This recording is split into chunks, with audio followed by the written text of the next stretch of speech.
Hi అందరికీ నమస్తే. నేను Harikrishna Sriramulu, practicing as an advocate high court of Telangana.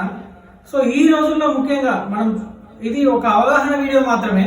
వివాహ చట్టము ఏదైతే 1955 ఉందో దాంట్లో విడాకులు తీసుకోవడానికి గల కారణాలు, అసలు ఏ గ్రౌండ్స్ కింద మనం విడాకులు తీసుకోవచ్చు అనేది మనకు ఆ చట్టంలో రూపొందించబడింది. ముఖ్యంగా చూసుకుంటే ఎక్స్ట్రా మ్యారిటల్ అఫైర్స్, మనం వేరే వాళ్ళతో సంబంధం ఉందని మన స్పౌస్ ప్రూవ్ చేయగలిగితే దీని కింద కూడా డివోర్స్ వస్తుంది. అండ్ నెక్స్ట్ వచ్చేసి మనకి ఎవరైనా సన్యాసం తీసుకున్నా, లేకపోతే భార్య కానీ భర్త కానీ, భార్య ఒకవేళ అత్తగారికి వదిలి వెళ్ళిపెట్టిపోయే 2 years దాటిన డిసర్టేషన్ గ్రౌండ్ కింద.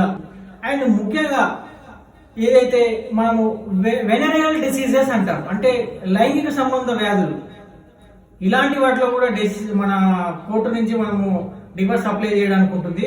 ఎవరైతే హిందూ మ్యారేజ్ యాక్ట్ లో ప్రకారం, హిందూ రిచువల్స్ ప్రకారం మ్యారేజ్ చేసుకొని భర్త కానీ భార్య కానీ భర్త భార్య కన్సర్న్ లేకుండా, భార్య భర్త కన్సర్న్ లేకుండా వేరే మతంలోకి మారినా కూడా, సో ఈ కేసెస్ లో మనము డివోర్స్ తీసుకునే అవకాశం ఉంటుంది. మ్యాట్రిమోనియల్ క్రూయాలిటీ, ఈ గ్రౌండ్స్ కింద కూడా మనము డివోర్స్ తీసుకునే అవకాశం ఉంటుంది. ఇవన్నీ మనం ఏంటంటే ఇది కంటెస్టెడ్ డివోర్సెస్ అంటాం. సో ఈ కేసులో భార్య ఎవరైతే ఫైల్ చేసినా భర్తకు ఎగనిస్ట్ గా ఇవన్నీ ప్రూవ్ చేయగలగాలి. సో ఇది కాకుండా భార్య భర్తలు ఇద్దరు వాళ్ళ రిలేషన్షిప్ అనేది వాళ్ళకి నచ్చక ఇద్దరు ఒక అంగీకారంతో విడిపోదామని డిసైడ్ అయినప్పుడు section 13 subsection b mutual consent of divorce.